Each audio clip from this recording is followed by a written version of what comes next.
welcome to another 3 Beer Thursday. And I know what some of you are thinking, Rob can't count because there's 4. Well, yeah, I got a few bottles from DD4D and worked out that I got 4 of each type. Now DD4D is a brewery based down in Ehime, Shikoku, and they've been around now for about a year or so. And one interesting thing about them is that it's kind of the sister brewery to YYG in Yoyogi. But these beers are much better. Well, the ones I've had from DD4D are better. And in today we've got a few bottles on to look at. We've got their Yuzu Hazy Ipa. We've got a West Coast Lemon IPA. Kind of sounds weird. This is a bit of a mouthful. A triple dry hopped double IPA. Triple dry hopping meaning they get 3 charges of dry hops throughout the secondary fermentation. And then finally, you know, if I'm going to order a beer and they've got an Imperial Stout, you know I'm going to order it. An Imperial Coffee Stout. So rather than me just prattling on, giving you information, let's get drinking. Okay, so here we have the triple dry hopped double IPA. It's an 8.5% IPA. In terms of hops, they use Simcoe, Idaho 7, and Yukonot, which are all used in various amounts for the dry hopping.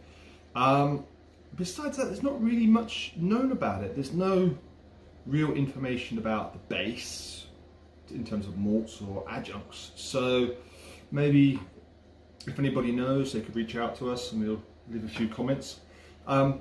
Straight away, the first thing you notice is the colour. It is kind of a slightly hazy, kind of golden orange colour. I think a lot of IPAs right now in Japan, even more so in the States, are retaining this hazy-esque nature to it. It's something that, you know, people want by the looks of it, but it'd be nice to have a clear IPA once in a while. The first thing is, obviously this bottle's been out for a while. It's not straight out the fridge, so as you can see on the glass, there's not much condensation going on. The first thing you get is kind of a citrusy, piney grapefruit nose. Like I said, there's not real much malt nose to it. It's definitely got the hoppy punch, but then it is a triple dry hopped double IPA. Packs a punch. I want to say minerally. I don't know if that's kind of a good description really for a beer.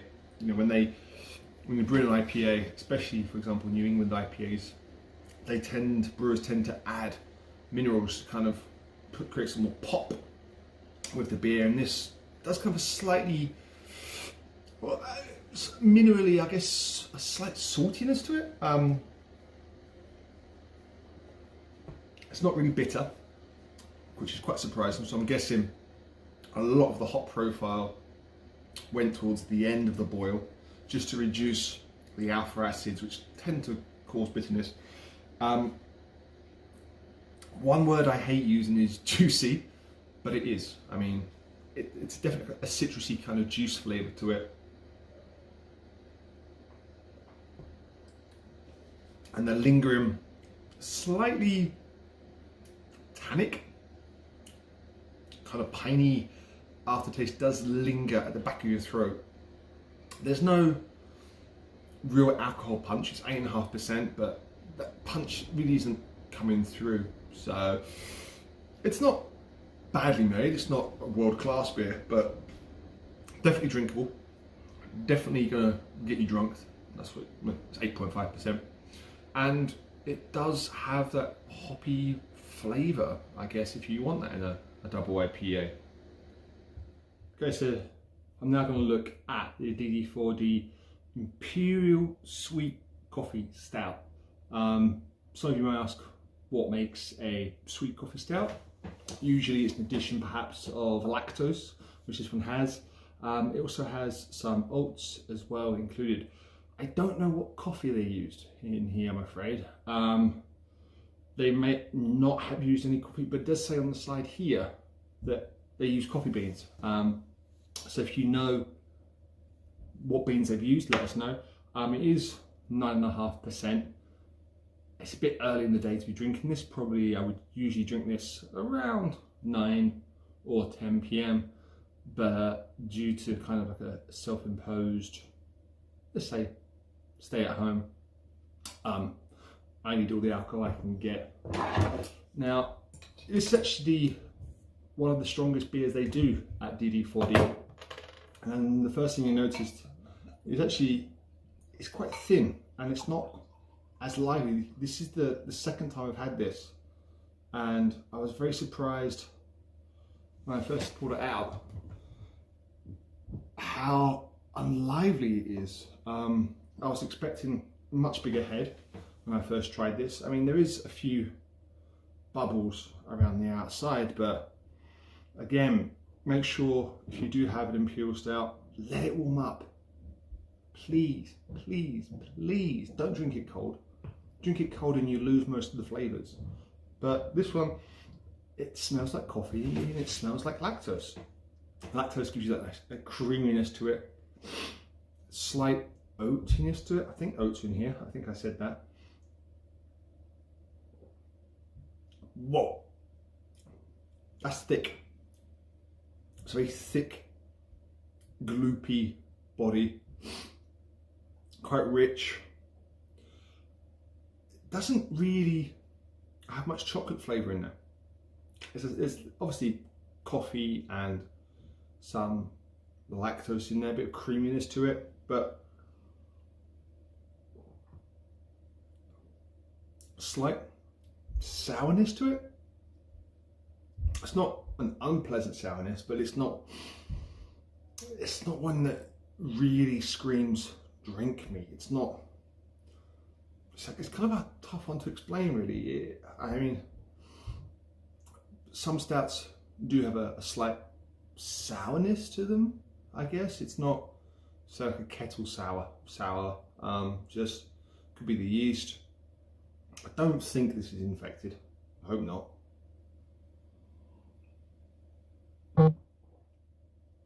Just seems to really be a bit too thick, a bit too bland, I think, really. I mean, it's quite one-dimensional. It says it's a sweet coffee stout. That's it. Tastes like coffee, bit of sweetness to it from the lactose. It's not something I'll really go out and buy again, but it does seem to be a milk coffee stout, I guess. So in this part, we're going to look at the DD4D Yuzu Hazy IPA. As the name suggests, it's a hazy IPA that has yuzu in it. But one thing to add about this beer is it also contains lemon peel, which is a little bit strange because if you're going to add yuzu into your beer, you kind of want yuzu to be the flavour. But this contains lemon peel, quite peculiar. I think it's the first time I've perhaps seen that. It's 7%, and also another interesting fact about it is it's actually a haposhu. Now, if you don't know much about the licensing laws, it's got like 3 tiers for beer. That's something different. This is looking at the haposhu license, which means less than 95% of it is malt. And it does contain oats, so I'm guessing the amount of oats in there is quite high. As you know, oats gives that hazy colour to it. But it is straight from the get-go a very punchy yuzu, kind of, I want to say tart bitterness to it. It's not as soft as it could be. There's definitely a sense of washing up liquid to it. You know, if you use a citrus washing up liquid, you probably can smell it. A little bit creamy. There's definitely a little bit of lactose in there. But as you can probably guess from my facial expression, definitely has a yuzu twang to it and stronger than usual. I guess it's a bit potent. the yuzu definitely comes through. It does leave kind of a residual stickiness on the palate. It's a little bit like washing up liquid, I guess. Don't ask me how I know. Well, you can, comments below, but basically we've all done it. We've all washed something up and not taken the bubbles off. I think it's, you know, this hasn't been properly warmed up, I do admit, but even when it's chilled, you can still get that warmth washing up liquid.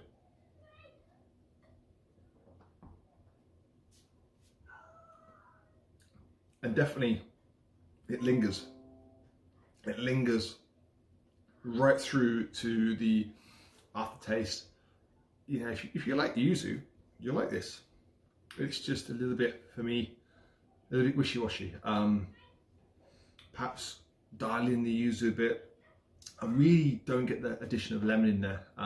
It's got lemon peel in there, but it doesn't taste like lemon. The yuzu is too overpowering. So while it's a little bit of a miss for me, and it's definitely drinkable. It's not very boozy.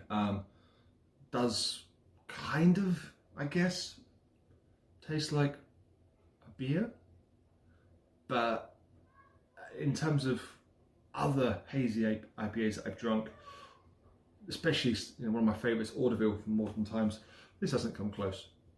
It's okay, but if you are on the fence about a hazy IPA, this is not going to convince you at all. So here up, we've got the final beer from DD4D for this video. It's actually their West Coast Lemon IPA. And unlike the Yuzu IPA, this doesn't have yuzu. Thankfully, they've just used lemons. The lemons are from the local Setouchi Island. That place is quite famous for lemons in Japan. Basically, if you go down there, you're bound to find something with lemons in it. Senbei, crackers, rice balls, whatever. Okay. So without much further ado, as you can probably see, there's a little dog behind us. Let's crack it open.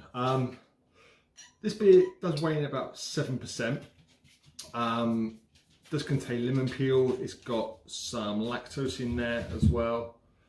But it's, as you can see straight away, it's much clearer than expected. I was kind of thinking after the hazy IPA, they're probably gonna go as hazy, but no, I mean, it has got that lemon funk. Why you would need that, I kind of, you know, with all the hops that are out there, Citra, especially, you know, producing a nice lemon bouquet.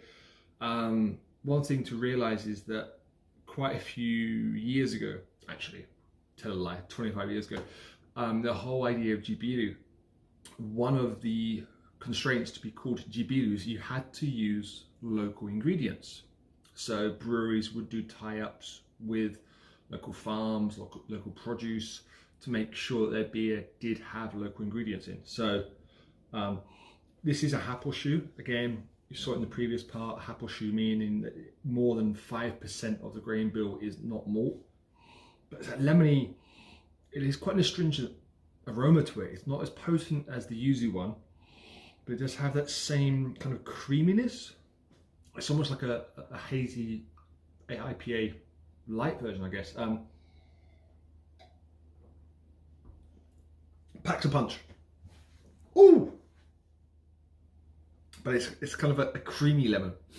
I think kind of a good way to describe it, it's like would be a lemon meringue pie. If you've had that, you have that the egg whites on top with the lemon curd in there, and it lingers. That kind of astringent flavour lingers in the back. It's not an easy beer to drink. Definitely that astringency comes through. It's a fresh lemon, the flavour though. Sometimes when you do get a chemically lemon flavour, you can taste it. Maybe it's a bit sticky, but this is definitely not sticky. It's a dry lemon, so straight away I can assume that when they peeled the lemons, they just managed to do it without that white fleshy part. But it's all lemons. I was kind of hoping for a bit more malt. You know, for West Coast IPA, they tend to use some crystal malt in there to give a bit of sweetness, but it's not as malty as you think it would be. It's just, yeah, a little bit wishy-washy, I guess. It's not a bad beer, better than the Hazy IPA, but it's that lemon. If you like lemons, you're like this. If you like astringent lemons, you like this. But if you don't like lemons, you ain't gonna like this. So, drunk the beers from DD4D. I guess really to finish this off, I had to put them into kind of a preference of the one I liked the least to the one I liked the most. Now remember, this is subjective. You might be trying these beers and go, but I like this one more than this one, or you don't like New England IPA, so why did you choose that as your favourite? Yeah, you're right, but this is my preference. I think out of the four, my least favourite would be the Yuzu Hazy Ipa. Reason for it being, it's just a bit of a concoction going on that doesn't really work together. It's a shame, really. Yuzu, like I said, is a Japanese citron. It's synonymous with Japanese food. It's delicious when it's used in the right quantities, but that would be number four. Along the same lines, I would say the West Coast Lemon IPA would be number three, just because, again, you know, for the style it's supposed to be, it's lacking something. It's lacking the crystal malts, kind of the sweetness, a bit too much reliance on the lemon, really, more than natural hops. For number two, number one, it's quite tough. I sat and thought about this for quite a while after drinking the beers, and I'm gonna probably confuse a few people and say the Imperial Sweet Coffee Stout for me was number two. It's a nice beer.